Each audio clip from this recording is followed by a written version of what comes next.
Merry Christmas. Although it's not much of a Merry Christmas, it is a Christmas unlike any that any of us have experienced before. For those of you who don't know, London has gone back into a lockdown, so all of those plans and preparations we had, even to meet friends, even to meet one or two people from our families, all gone. All the non-essential shops have closed. So for people who do their Christmas shopping at the last minute, no presents. Everyone's getting IOUs this year. Two of our group of 5 tested positive for COVID today. So we've got a full set of unpleasantness and mortification. So we'll try and make it a little bit different. We will try and bring a wee bit of cheer, a few smiles. We're going to talk about Christmas traditions this year. So this is a very, very, very unusual Christmas. So completely non-traditional. So we'll try and hark back to some of the things that we would normally experience on a Christmas. For those of you who have been to one of these before, you know there's 5 of us who make up UK Tours Online. My name's Don Brown. We've got Leo Heaton, Emma Matthews, Rachel Pearson and Tim Barron. We ordinarily are doing talks on our own. We've got a wide range of things, and if you go to the website uktoursonline.com, you will see Leo's doing a couple of talks this side of Christmas, expanding on some of the tales about Christmas, but we've got most of our January and February dates in the calendar. There'll probably be some more to come, but do go and check that out and have a look at it. I was going to say as an intro, I was writing an intro last week that things seem to be improving. The vaccine was coming. So it's your fault, Don. Christmas was here. We're not out of the woods, but we get a sense of the forest clearing. But we're plunged back into the centre, the darkness of the cold of winter. But this too will pass. So we just have to keep on with that thought. So welcome. Thank you all for joining us. I can see a lot of people here who've come to quite a few of our talks before, a lot of our old friends who haven't been to any of our talks before but have come along today, and some names I don't recognize at all. You're all very, very welcome. I'm going to share the screen and start the presentation. We're each going to do sort of 5 minutes worth or a bit more. I always talk too much, so it might be a little bit more than that. Just rearrange all of these bits and pieces if I possibly can. It's Christmas, the well-known Slade song.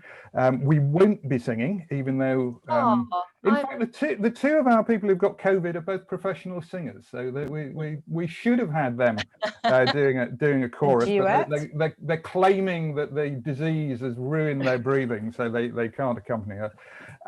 So we will be talking a little bit about Christmas traditions, and we'll pass the parcel between us and catch up on things later. If there are any questions as we go along, just put them into the chat function as we go. One small commercial break before we start.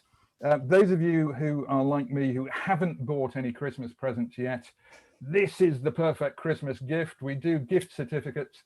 You can go online and buy a gift certificate, either one talk or as many as you want, and we will send that to you, that you can send off to the lucky recipient, and then they can go online and choose any of our forthcoming talks that are coming up. They get a little promotion code which allows them to book for free. So if you haven't, if you've got intelligent, cultured, inquiring friends, this is the perfect gift for them, and go online and buy some of those.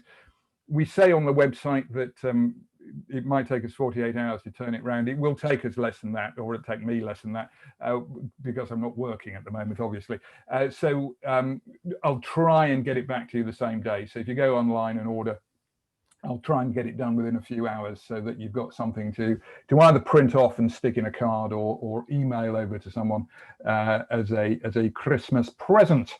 So without any more ado, we will kick off.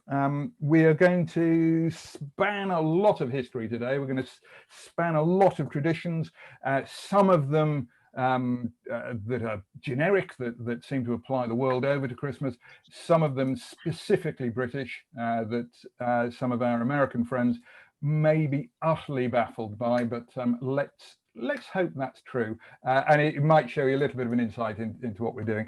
We're going to kick off with Rachel. So I'm going to hand over to her, and she's wearing the green hat, and Tim and I in the red. Rachel as one of Santa's elves today with the green hat. So over to you, Rachel. Thank you very much. Yes, I feel like I'm auditioning for a part in the Christmas film Elf. I have two festive delights to talk through with you this evening. And the first is the origins of Boxing Day.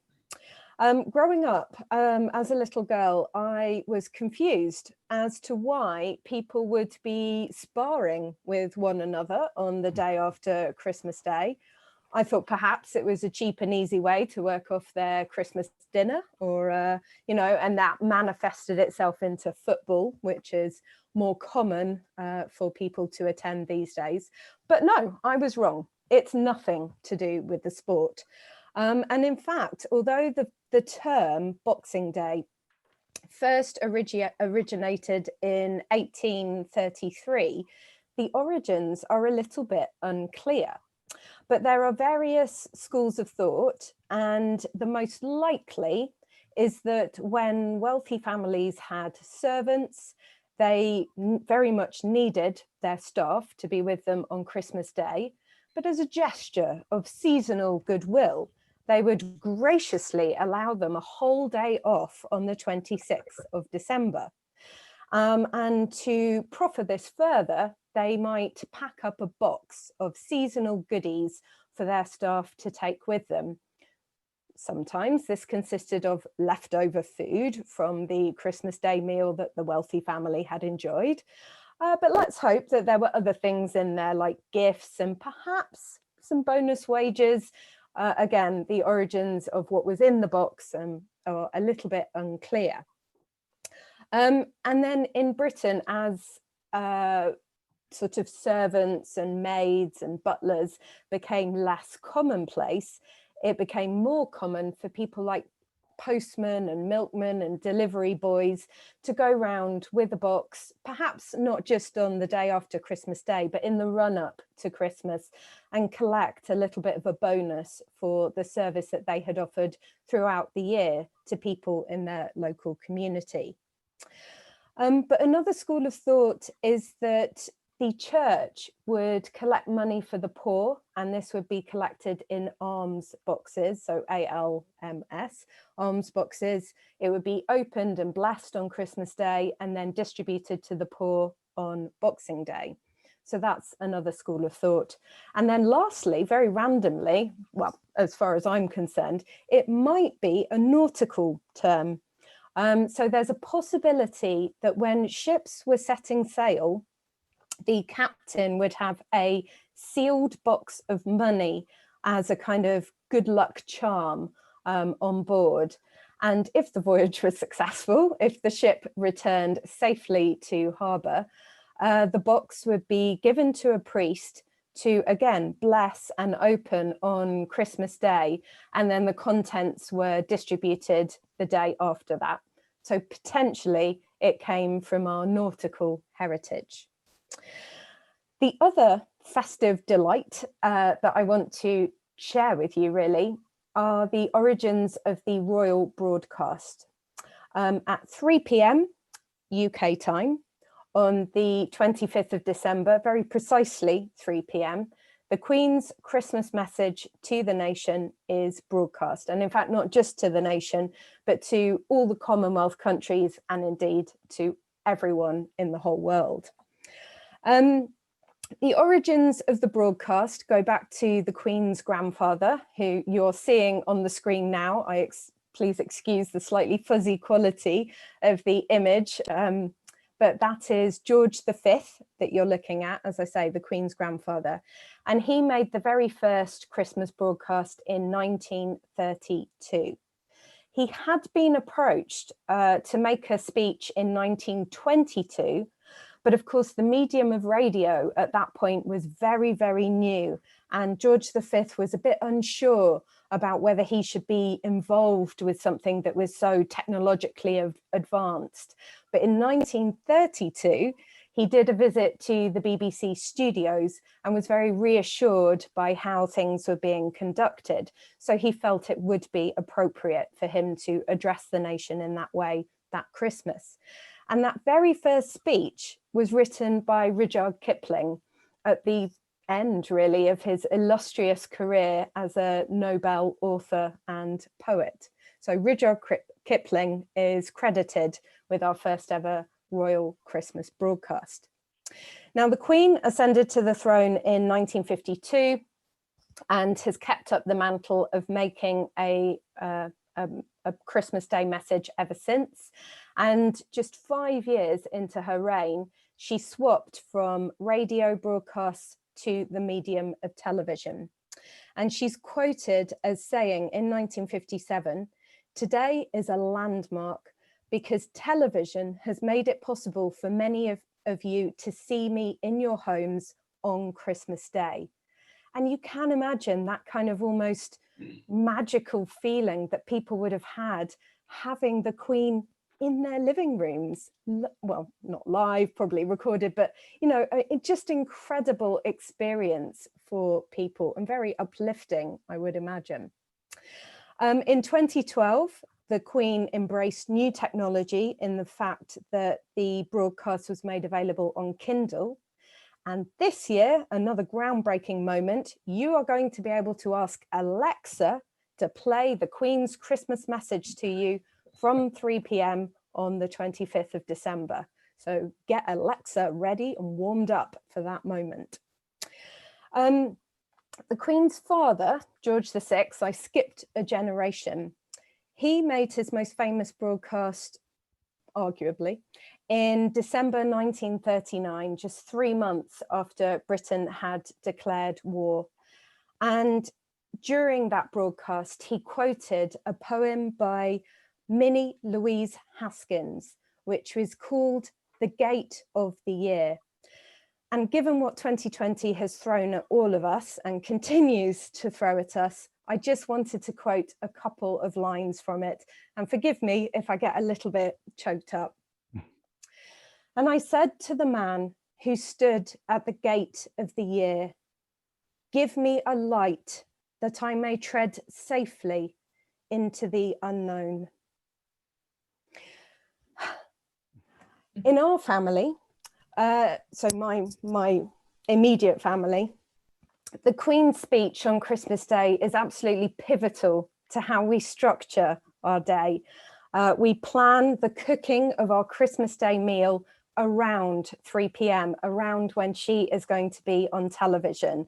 And should the cooking of the turkey overrun slightly, it's very common for the Pearson family to have a break after we've eaten our main course, watch the Queen, and then go back to the table at about 10 or 3:15 to carry on with the Christmas feasting. In fact, when my great aunt and uncle were alive, they would always join us on Christmas Day, and we had to stand up when the national anthem played.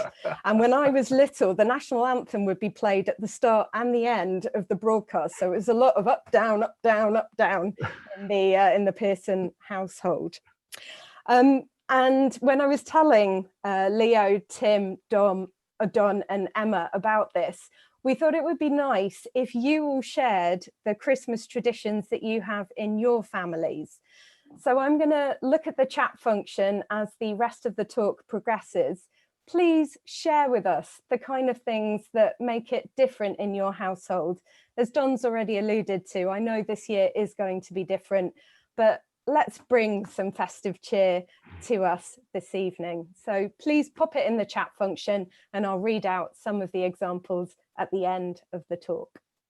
And now I'm going to hand over to Don, who's going to take us right back in time to talk about some Christmas traditions. Yes, so yeah, like Rachel said, it's going to be an abnormal Christmas for most of us. So I think we should reconfirm our own sort of family Christmas traditions. So do bang those into the chat, even if it's just to remind yourself of what you're missing this year and what you can look forward to next year.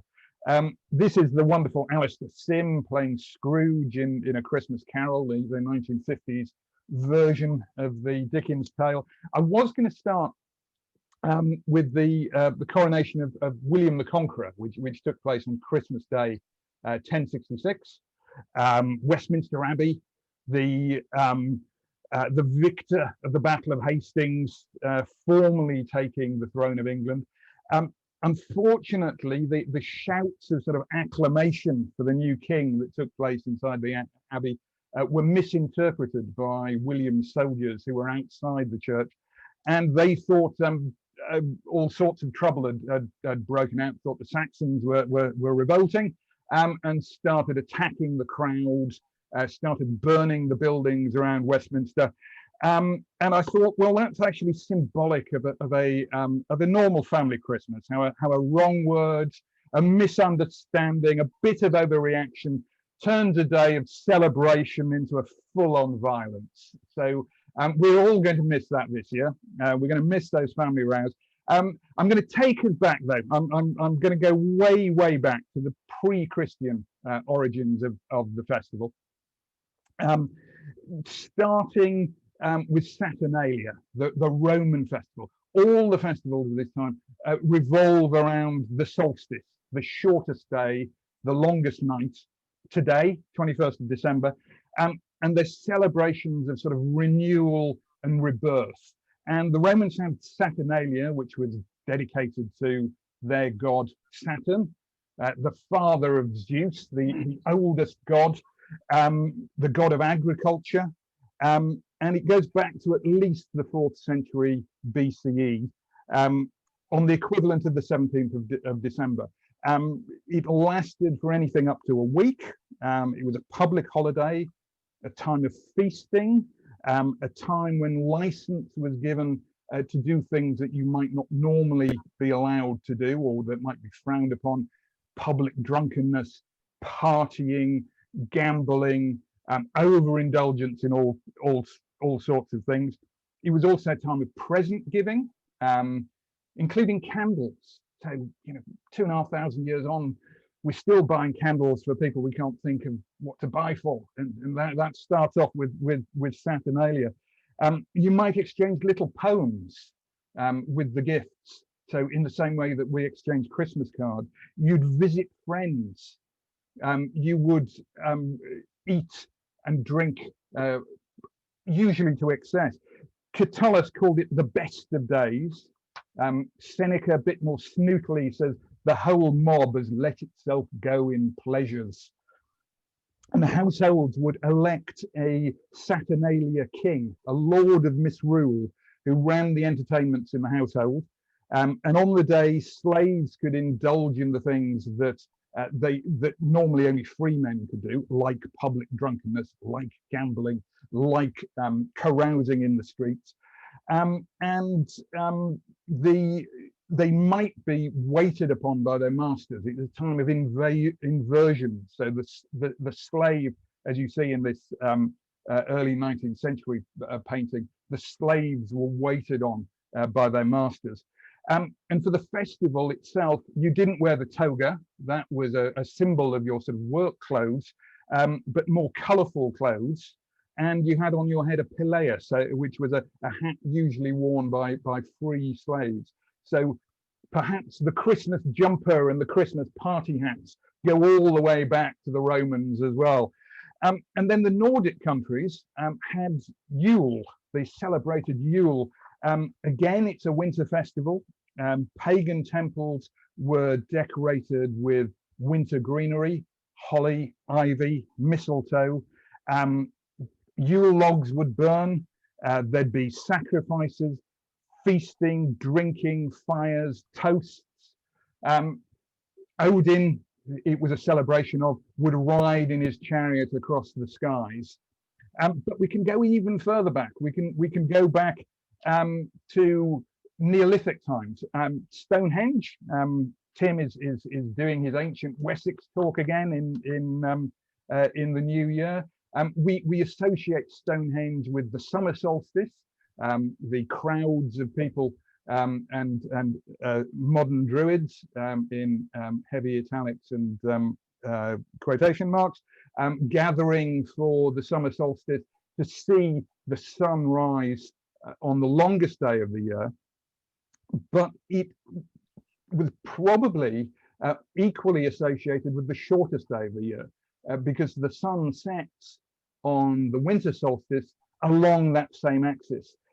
And we know that 4,500 years ago at the Durrington Walls, which is a couple of miles away from Stonehenge, part of the same complex, they have found the remains of huge winter feasts.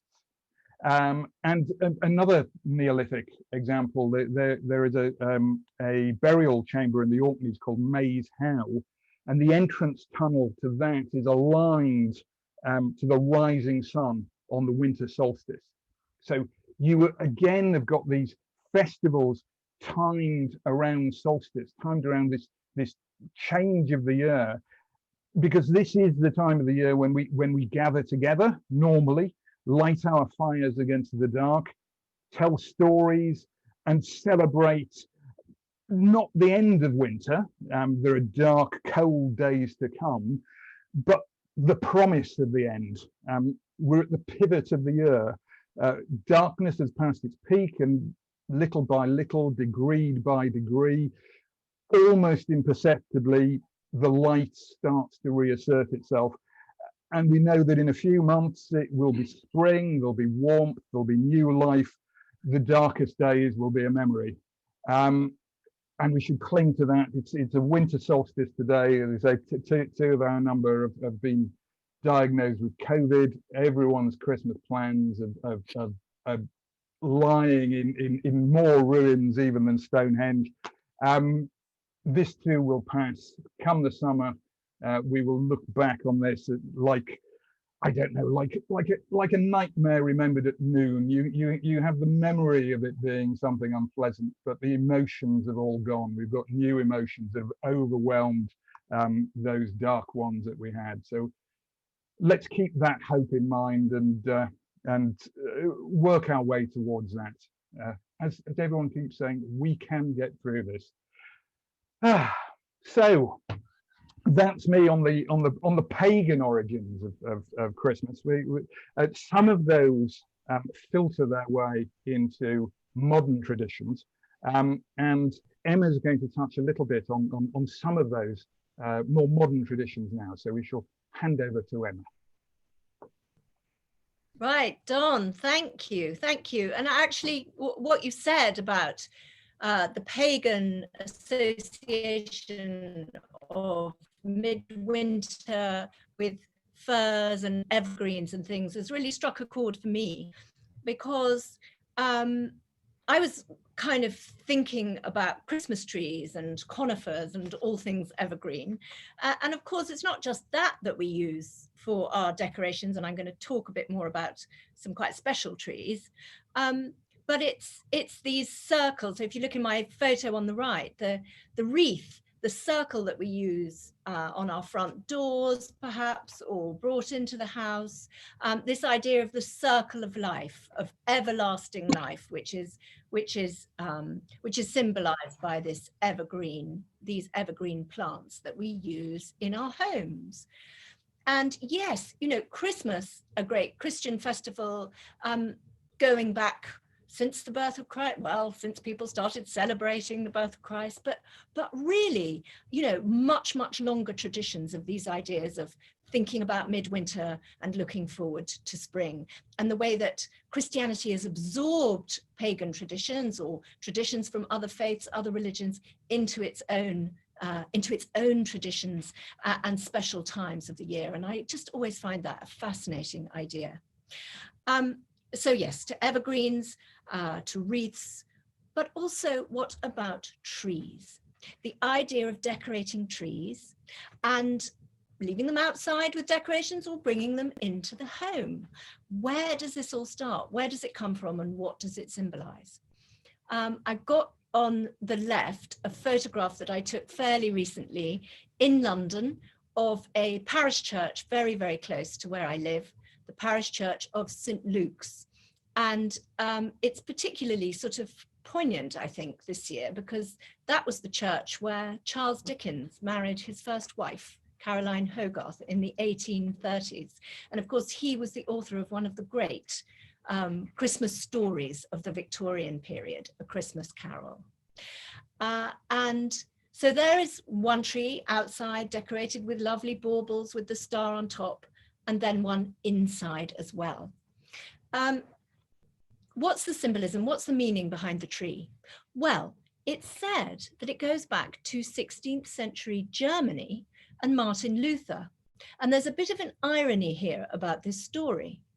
Martin Luther, the great reformer, who wanted to do away with what he saw as all the corruption and excesses of the church of the time, credited with the kicking off the Reformation, the change from Catholicism to Protestantism that followed throughout much of Europe, and in particular in England. Now, he is said to have walked in the German forests and looked up at the night sky and seen the stars twinkling on a frosty winter night, and decided to bring a tree into his house and decorate it with candles in order to represent for his family these sort of lights of the heavens. And that in turn is a kind of reminder and a representation of Christ himself as the light of the world. This is a very sort of popular image, a piece of very popular symbolism to do with Christ. And yet, strangely, 100 years later in England, the people who had fought the king in the excuse me, a bit undignified, someone coming in. Sorry about that. Sorry, yes, just threw me off my stride. Oliver Cromwell, the protector in England, after we had deposed our king, Charles I, in the Civil War, it is supposed to have banned Christmas. Now, a follower of Luther, you might have thought, but actually the Puritans by then got stricter and stricter and stricter about their interpretations of worship and religion and the Bible, and passed two laws in the 17th century, 1644 and 1647, banning Christmas celebrations. So they had been going on. It was a time when shopkeepers shut their shops, when people did exchange gifts, when people visited their friends, and all these kind of traditions that still hold today were part of Christmas. Well, the Puritans said, no, that's not appropriate. It's not in the Bible. We're going to ban all that. You may go to church on Christmas Day, but otherwise it's just like any other normal day of the year. So I find that quite strange that that Martin Luther, who started one of these great traditions of Christmas that we have today, because it was all allowed back at the end of the Protectorate when we reinstated our monarchy. Anyway, so trees. People would decorate them outside. The bringing them into the house didn't really catch on in the UK, funnily enough. German settlers in the 1700s that went to America took with them their tree tradition and would decorate trees with candles, and that eventually became lights and baubles and so on and so forth. But here it didn't really until, funnily enough, the 1840s. And at that time, we had a queen on the throne whose husband was German. That was Prince Albert and Queen Victoria. And in the mid-1840s, they published, here we are, thank you, Don, an engraving of the family standing in front of a tree, which is clearly indoors. This is at Windsor Castle. and it's decorated with real candles. And I do still know some absolutely mad people who decorate their Christmas trees with real candles, but I'm quite happy with my electric lights these days. And you can see all over it little decorations and hanging gifts and so on and so forth. And that was the time that the craze for the Christmas tree really began. But there is a very special tree that comes to London that is erected out of doors. And I'd love to hear about some of your trees and how you do your traditions. We've already put ours up. Some people I know wait till Christmas Eve and do it then. And there are all sorts of different ways that people deal with the decoration of their home and their trees. But I go the whole hog and I fill the house with conifer. I've got ivy here and fir behind me. I've got a poinsettia for colour, the red and the green of Christmas. But this tree in the photograph here is the tree that every year comes to Trafalgar Square from Norway. Now it's cut down from a municipal forest outside the capital, Oslo, that actually belongs to the town. So it's the people of Oslo and Norway sending a tree to the people of Britain to be put up in Trafalgar Square, the centre of London, every single year. Well, why is this? Well, it's a tradition that started in 1947 when the first tree was sent, and it symbolizes the help, the gratitude of the Norwegian people for the help given to them by Britain during the Second World War. Now, I always knew that this was a Norwegian tree, and there's quite a lot of debate these days, by the way, about its decoration. So I'd like to have your views on what you think about the cascading down lights. The very first tree in the 1940s was decorated in a much more, in a less linear way. And some people don't like it, but anyway, they do this in Oslo these days. So it's quite a Norwegian look. And I knew that the tree came from Norway. I also knew, because I have Norwegian grandparents, I have Norwegian lineage. My mother was fully Norwegian. And my grandparents lived in London. They moved to London before the Second World War. And my grandfather was a colonel in the Norwegian army, which was based in England during the war. And that was in part because England received the king, Kong Haakon, who left Norway to set up and be the king in exile in London during the war. So it was a very, very close connection. My mother joined the Norwegian Navy at the age of 17 in the last year of the war. And she was able to go back to Norway at the very end of the war as an extremely young, barely out of school, member of the armed forces, to go and help her aunts repatriate children that they had smuggled out of Norway into Sweden at the very beginning of the war, because Norway was occupied by the Germans and Sweden remained neutral. And there were a lot of very close connections between the Norwegians and the Swedes, lots of family connections. And so they smuggled all these children out of Norway to safety in Sweden because they didn't know what would happen for those years of the war. And for 5 long years, there were many, many, many children never saw their families, their brothers, their sisters, their mothers, their fathers. And so when my mum was lucky enough to go and help them all go home at the end, she said it was one of the most incredible experiences of her life. And by the way, she went from Scotland across to Norway it was in late 1945 or early 46. And while she was in Scotland, she had something she had not had during the whole war in London with her parents, and that was eggs. So how about that? So when we think of what's happening this year with us and the pandemic and all the disruption to our lives, I think, remembering these stories really, well, for me, it makes me think of my family, but a lot of people and the suffering that they went through and the stoicism they showed. So I think I'm going to try and be like that too. Now, the next, so thank you for listening to that little personal story. The other Christmas tradition very much associated with London is Christmas cards. Why London, you say? We all send Christmas cards all over the world.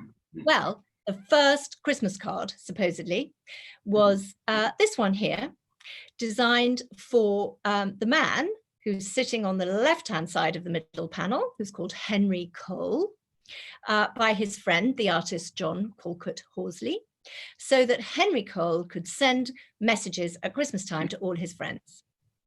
He had done something that had meant that he had a lot of posts that he wasn't able to get through and answer. And that was, he'd been instrumental in inventing the penny post. And when the penny post was invented, people started sending letters all over the place, and lots of them to him. It was very rude in the Victorian times, and I think it still is, not to answer letters. So he had his friend design these cards around Christmas and sent a Merry Christmas wish for Christmas and the New Year to everyone. But what you'll notice, which I think is rather wonderful, is the family there seated around the table in the middle all seem to be imbibing quite freely of the wine. And this includes not just the parents, but some of the children as well. There's a little person, thank you, Don, he's just signaling, a little person obviously lapping up her mother's or her mother's drink that are being given to her. And apparently this cart caused some consternation amongst temperance societies, believe it or not. So when it went on sale for £1, it ended up being quite a commercial flop. The images to the left and right show charity being given at Christmas time. So, you know, two good messages, greeting and charity, not particularly religious, but it sparked a trend. And within the next 10 to 15 years, people were designing all sorts of new cards. And now the V&A actually holds a collection of 30,000 different greeting cards, 15,000 of which reflect Christmas traditions. So I think that's rather wonderful. And the average Brit sends 50 cards a year to their friends and family and so on. And charities now raise up to £50 million from people who buy charitable Christmas cards. So do take care if you buy them, and have a look to see exactly how much of the profit of the charity card that you're buying goes to the charity. If you buy direct from charities, it's usually 100%. But if you buy through stores and shops and things, it could be as little as 10%. So it's possible to find out. Anyway, I think I'd just like to say thank you very much, and I'll tell you a little about some of our Christmas traditions later if we've got time. And I'm going to pass on now to Leo, I think. Is it Leo next? Me. No, it's him. It's me. Oh, no, it isn't. Oh, yes, it is. Oh, yes, it is. Indeed. Hello, children everywhere. Now, I believed, at least I thought, that my panto days were behind me. But, oh no, they weren't. Exactly. And you see, there you have it. Audience participation, one of the most important things of pantomimes. And Zoom really doesn't do it a justice, but we're doing our best here. Before I became a Blue Badge Guide, I was an actor. And for 15 Christmases, I spent the Yuletide locked over in stage left wings, waiting to come on in Pantoland. 35 years ago, I started in Pantoland. I was a child star, you see. And a lot of people ask me, what is this thing called pantomime, panto? Well, I'll try and explain. It's a family Christmas show. It's traditional to the UK and its former colonies. And it's the weirdest amalgam of song and dance and fairy tales and children's entertainment and celebrity superstars, topical gags, and good, honest filth. And I love it, absolutely love it. Few little pointers in the right direction. First of all, the principal boy, the principal actor, is played by a girl. And her mother is played by a man, and that's the dame. Now, this isn't transvestitism, this is just a bloke in a frock. And he is usually pursuing the squire, the baron, the king, or whatever it is. And usually in the end scene, she gets to marry him. Are you with me so far? You are, good, that's good. Now, it was an American friend of mine who asked me, what you put on this and it's for kids? Absolutely, it's for kids. Sometimes it is the only show that children see in the whole year. They're taken by the school or the club or the church or the scouts or the guides or whatever it is. So anyway, I took this same American to see a traditional English pantomime. I took him to Greenwich and we saw Babes in the Wood. Now, Babes in the Woods is one of the titles which is no longer done. There are 28 titles of pantos, and Babes in the Wood is one of the ones that's been deleted because it's principally about child abduction, which is not really a very Christmassy subject, is it? But the Americans said, how the heck do the kids know what to do? They respond in all the right places. It's very simple, really. Their elder brother or their elder sister went last year, and it was the same jokes with the same routine, and you just get to know how to do it. So let's have an example of a classic pantomime joke.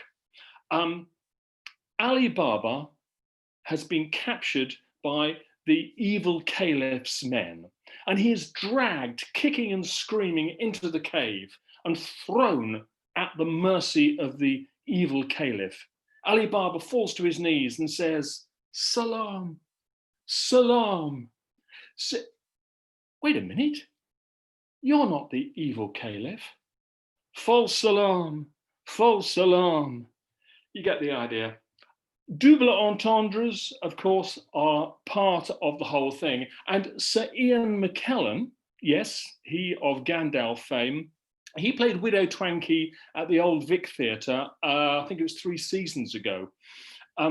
He described it as high heels and low humour. Now, Aladdin, his son, played by a girl, hears his mother approaching.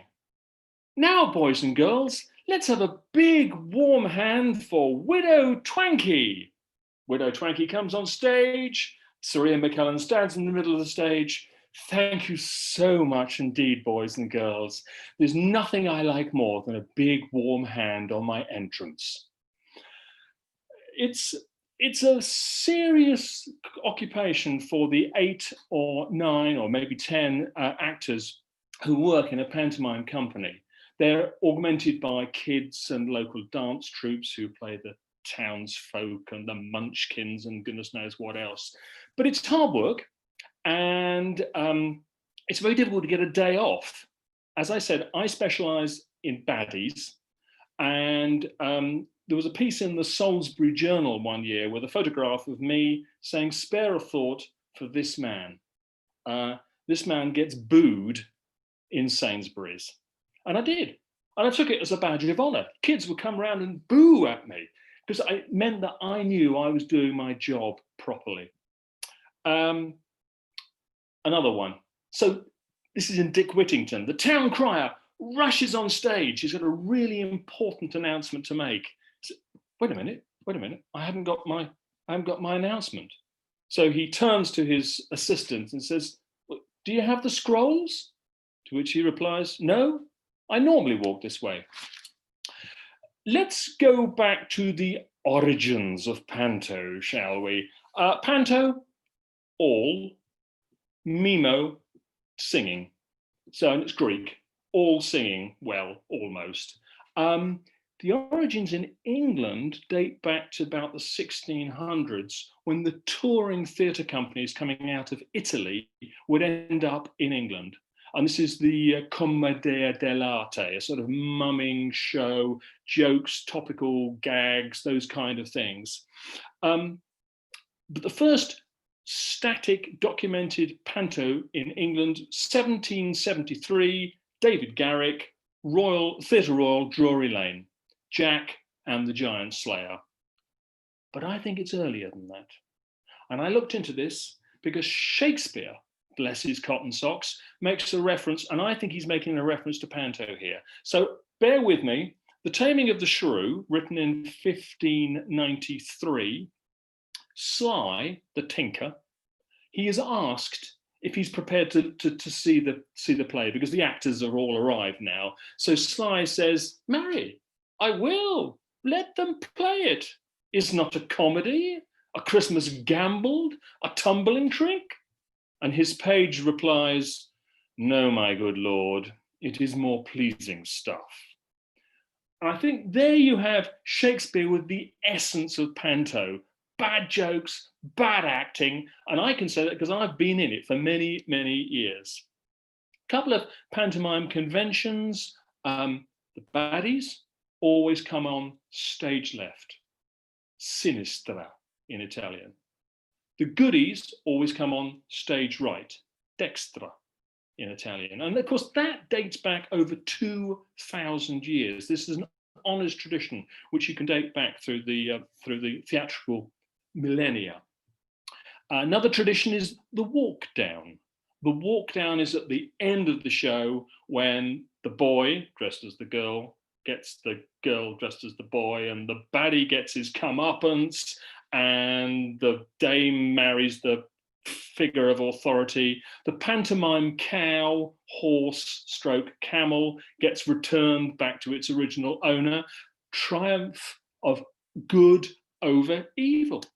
Now, if you don't understand what I'm talking about, I wouldn't be in the slightest bit surprised, but the only thing I can say is go and see a pantomime. It will change your life. It certainly did when I was aged 5. It's the very reason why I got into acting. It changed my life. So that's one of my big Christmas traditions, being on stage in pantomime. And I know Leo is going to tell you some more. Oh, look, who is that handsome man? Anyway, that's me as Aladdin. Abanazar, that's the Sheriff of Nottingham in Salisbury. That's the one that got me booed. And there we are. That's Flesh Creep. Flesh Creep. The baddies are all the best part in the whole production. Facial hair is essential. Leo's going to talk about some more traditions. She's going to reveal all. Is that true, Leo? You're going to reveal all to us? Well, maybe not. No, maybe not all. How about you're going to reveal some more traditions on December the 23rd, December the 28th at 11 a.m. and 6 o'clock when tickets are available for your next talk. Is that right, Leo? Over to you, darling. Happy Christmas. You're You're muted, Leo. I keep clicking. Right, don't mute me again. There we are. Unmuting myself and being remuted again. I mean, I know I'm not very well, but come on, guys. It's plague corner of Southeast London. I am sad and sorry to say, but I'm cheering myself up with a very bright jumper. I also can't spotlight myself, Don. You may just have to spotlight me so everybody can see me. There we are. There I am. Thank you very much. How to follow Mr. Tim and his pantomime fabulousness. I fear that I'm going to be well, we'll see. I shall try and keep things upbeat and bright. I am wearing my classiest of all of my Christmas jumpers for you all this evening. I have some far more hideous ones than this, but not been feeling particularly festive. Oh, bless you. I know. Thank you. I'm fine. I had a handful of symptoms last week at the end, about a week ago, and thought I'd better just get tested, and I did. And sure enough, thank you, Tim, on cue. Yeah, plague all round, but I am well. And then Boris went and put the kibosh on it by saying I couldn't go and see my mum anyway, even if I'd wanted to. So I am going to be one of many spending their Christmas alone in their front room this year, which is part of me is a little bit sort of, being alone and not being able to see my mum and not being able to see my siblings. That's a bummer. But part of me is actually quite looking forward to having the remote control all to myself. I can watch what I want, eat what I want, drink what I want, when I want, without any judgment from any of my siblings or my cousins or my nieces or my nephews. So a little bit of me is going to try and make the best of it. But not talking about Christmas Day traditions, we will come back to that. My little 5 minutes or so, what I wanted to talk to you about, as Tim just mentioned, I am doing an extended version, talking actually mostly about things that we haven't talked about this evening. We've managed, very well organised at UK Tours Online. We've actually managed, I have a whole nother festive seasonal tour, largely inspired by A Christmas Carol and the world of Charles Dickens. And that is taking place, as Tim said, I've got 2 outings of it for you all. One of them is on the 23rd, this coming week, the 23rd, and then another on the 28th. So one before and one after Christmas, one in the daytime, one in the evening. So if you haven't bought tickets for that one yet, you do fancy a little bit more festive cheer, mostly the London of Dickens, a lot about A Christmas Carol, all the traditions that we haven't talked about tonight, then you can come and join me, hopefully, for one of those. But my festive thing that I wanted to talk about tonight is something that's a little bit unusual. And one of my lovely colleagues, not one of my UK Tours Online buddies, but one of my other colleagues, described this particular thing as an illegal rave meets Christmas market meets the circus. And if Don brings up the first of my pictures for you all, I'll see if anybody's guessed what on earth it is that I'm talking about. And it's something that used to take place on the River Thames. What you're looking at on your screens is something called the Frost Fair. And the Frost Fair, it tends to get quite romanticized, and it's something essentially that when the Thames used to freeze over, and this romanticized idea that it's something that used to happen all the time, actually not at all. On record, from around about the middle of the 7th century is when the Thames freezing started to actually be made record of.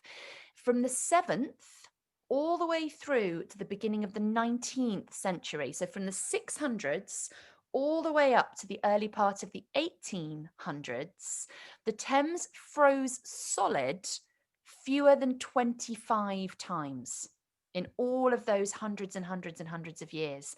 So as much as this is something that gets talked about as something that was a common occurrence, actually not really.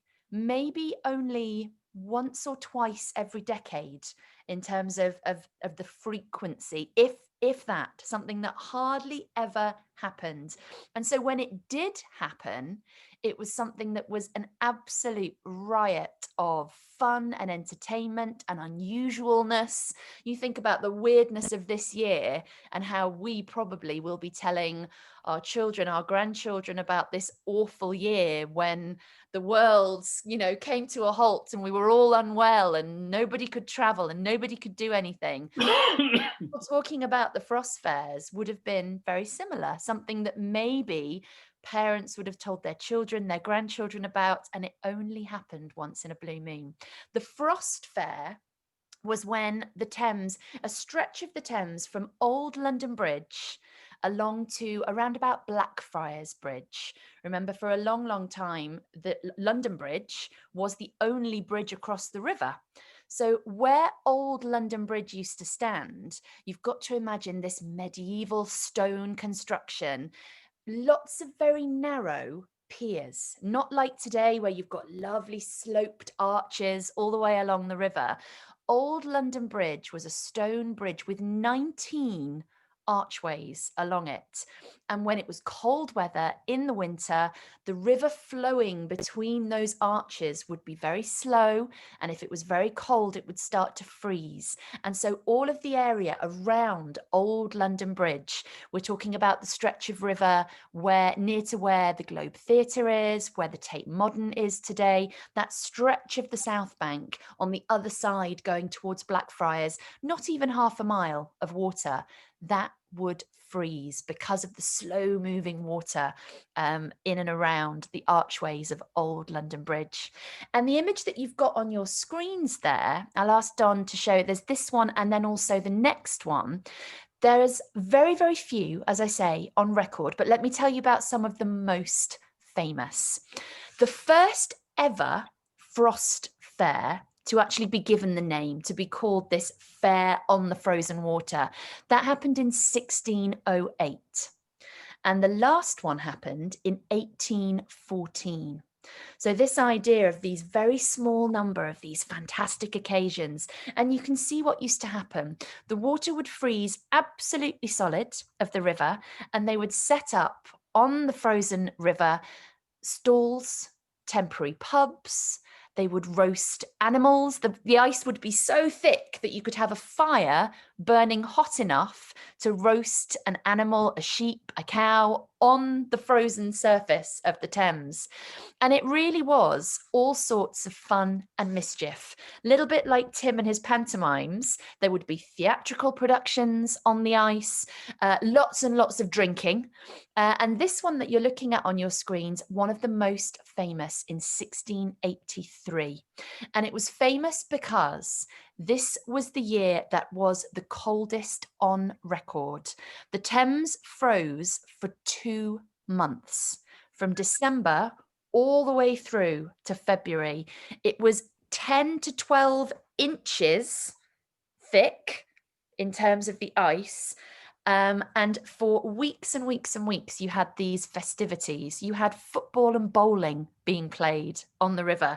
You had temporary stalls, as I said, for food and drink, pubs set up, souvenirs, tickets would be sold. And in 1683, the most famous visitor to attend the Frost Fair was the King himself, King Charles II. The Museum of London actually have the ticket that King Charles II purchased to attend the Frost Fair. And it's lovely because it's folded in half. It has a crease down the middle. And I love the idea that even the King purchased a souvenir ticket, folded it in half and put it into his pocket to keep it safe as a little treasure. The last one, Don, the last two images that I've got of the next one, this was 1814. And the last of the Frost Fairs in 1814. Why was it the last one? There it is on your screens there, the Frost Fair of 1814 between London Bridge and Blackfriars. It was the last one because in the 1830s, that old London Bridge was dismantled, demolished. You can see, thank you there with the pointer, just the archways of it there in the background. Old London Bridge was pulled down and the newer one, much wider, not the one that's there today, that's been there since the 1970s, but a much newer, much more stylish, much more open set of archways, meaning that the river just didn't have as much opportunity to freeze over.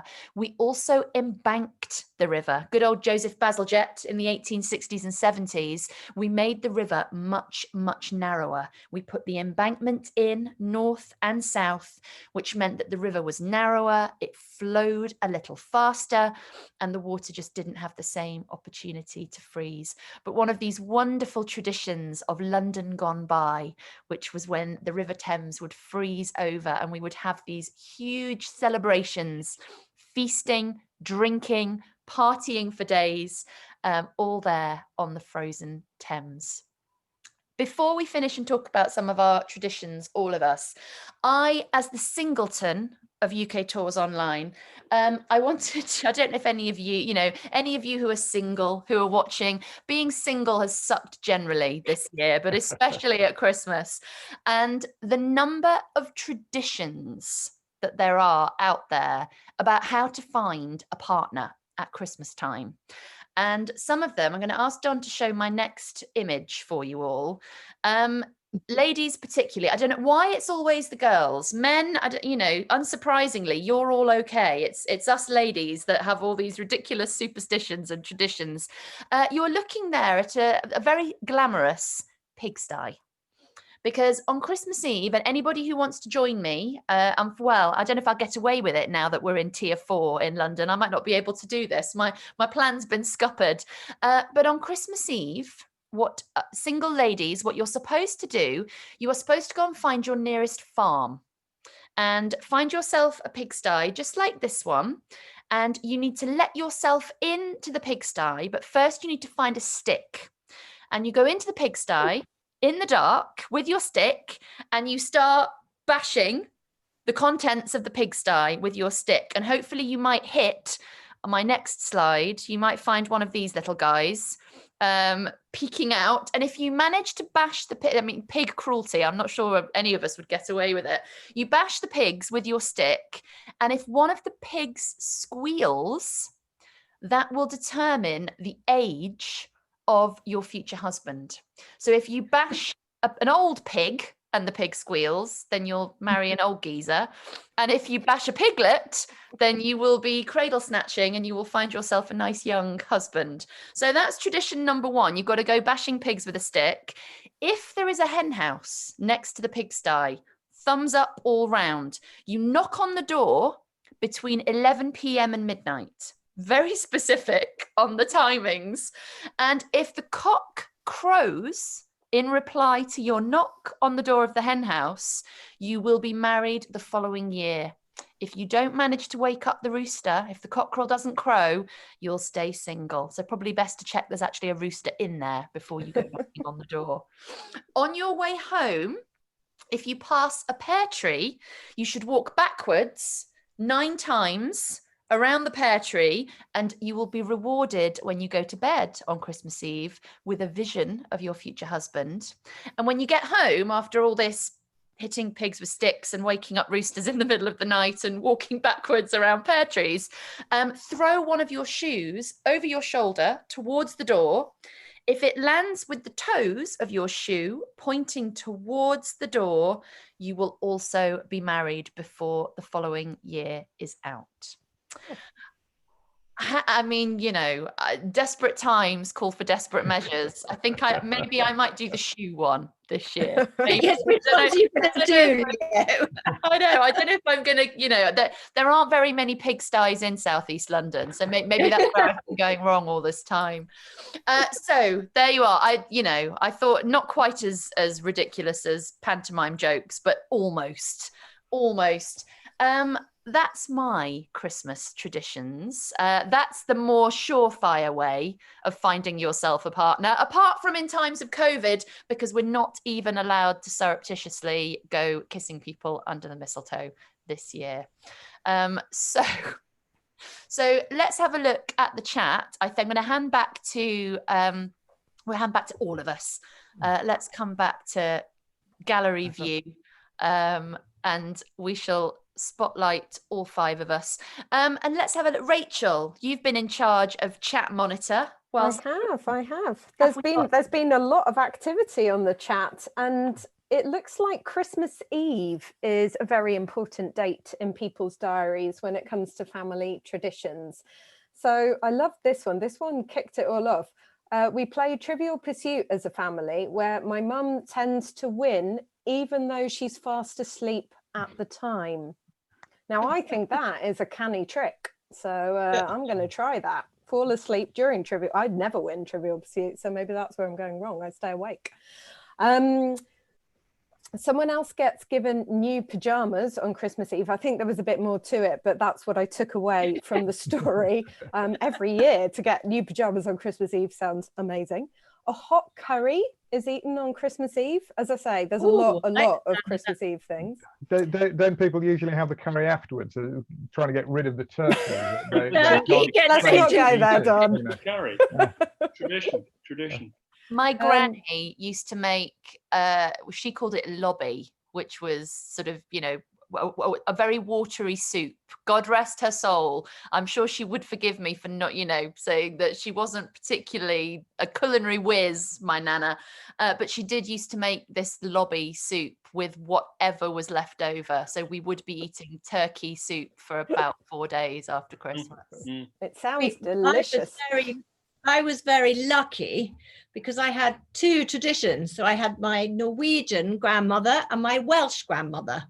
So the Scandinavians celebrate Christmas Eve. So we had full-on Christmas Eve Christmas with Mumu, that's mother's mother, and we sang carols and held hands and danced around the Christmas tree and sang Christmas carols, and then all went home.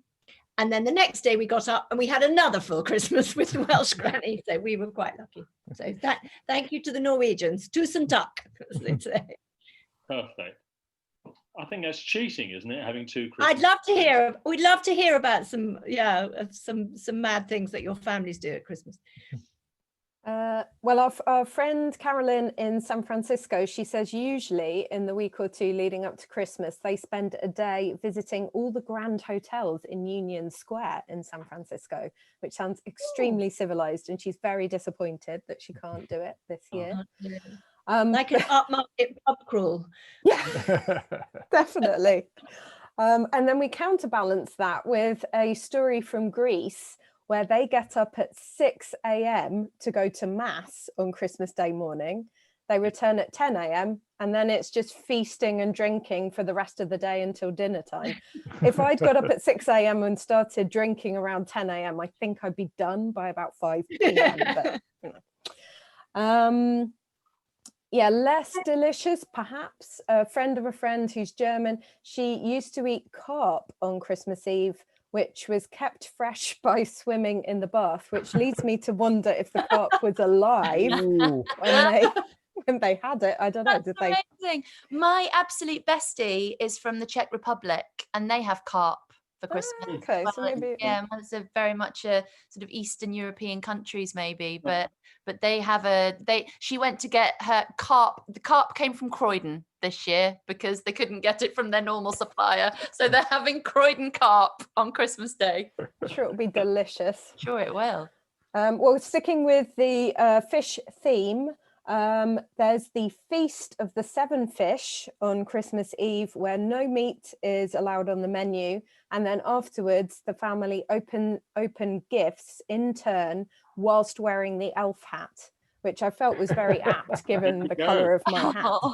So you can only open a present whilst wearing it. Oh, I love the Russian Orthodox Church in Bethlehem. Judy Lynn saying going midnight mass there. That must have been amazing. I'm a great fan usually of midnight mass on Christmas Eve. I think it's a very, very special service. That's amazing. Oh, pickled herring in Sweden? No, we're not. Not my favorite. Yeah. You know why Mary and Joseph stayed at the stable, don't you? No, why, Tim? Well, there was no Zoom at the inn. Thank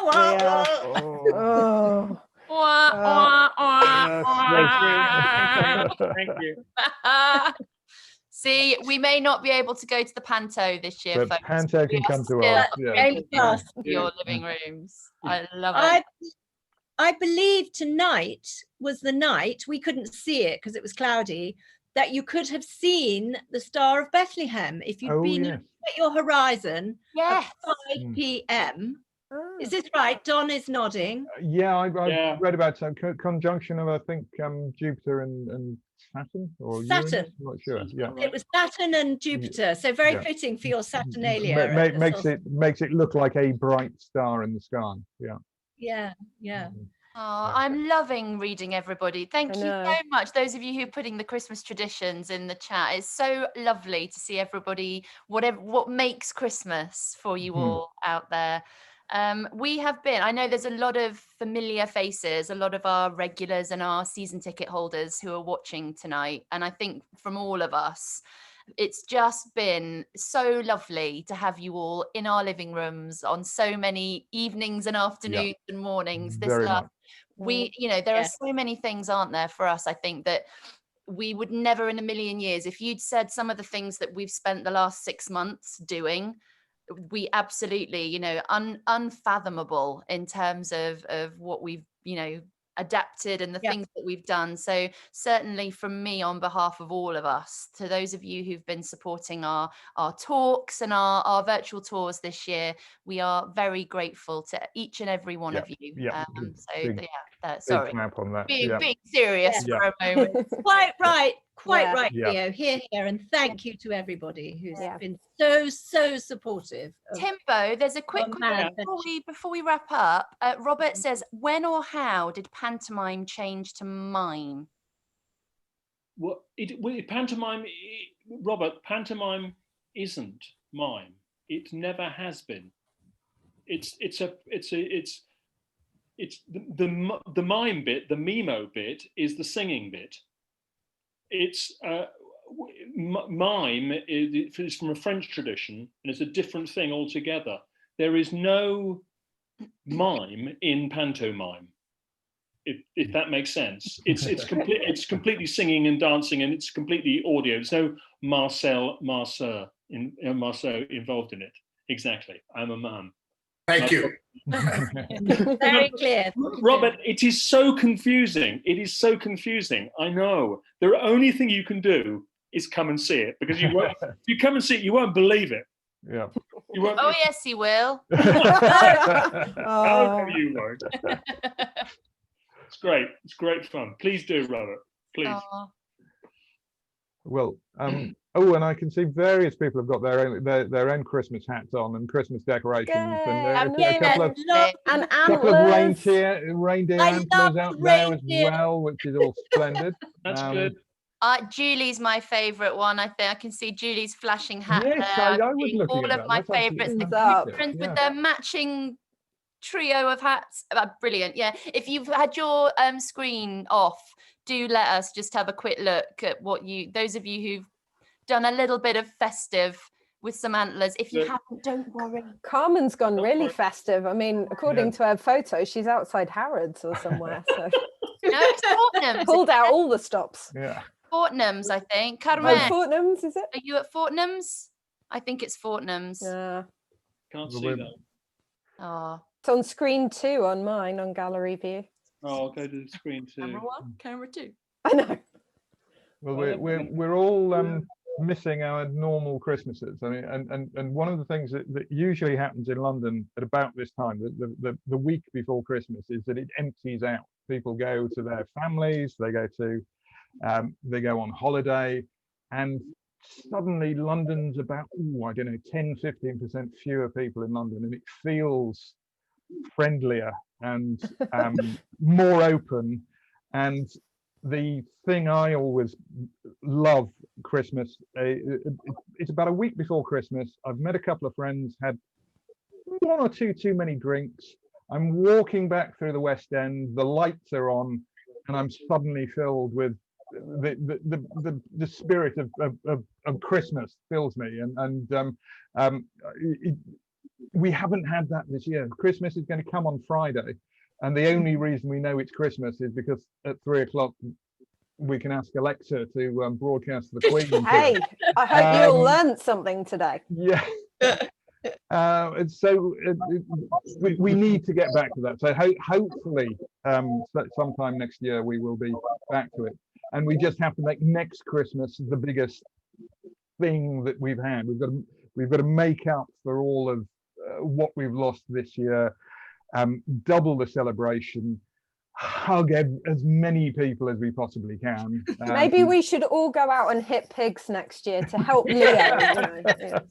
Well, no, I need to hit the pig. Yeah. You hit the I pig, think if we all do taking it. my prospects away. No, I'm sorry. I'm for pig protection. I'm for pig protection league. I'll be at the sty, making sure you only tap them gently. Leo. Yes. Won't squeal then. That's See what the vegetarian option is on that.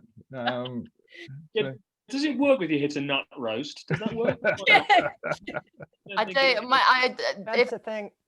I grew up on, as my lovely colleagues will know, I grew up on a farm, and so I'm afraid nut roast is a dirty word in my mum's house. That would never happen. Marvelous. Well, we are still haven't bought things. We haven't bought our Christmas dinner yet, and one, most of the shops are shut. Two, Britain is now isolated from the rest of Europe, so nothing's coming in. So I suspect it may be beans on toast on Christmas Day, which we will stick a sprig of holly into, or as long as we get our champagne with our smoked salmon and scrambled eggs for breakfast, then we're cooking from there. Really.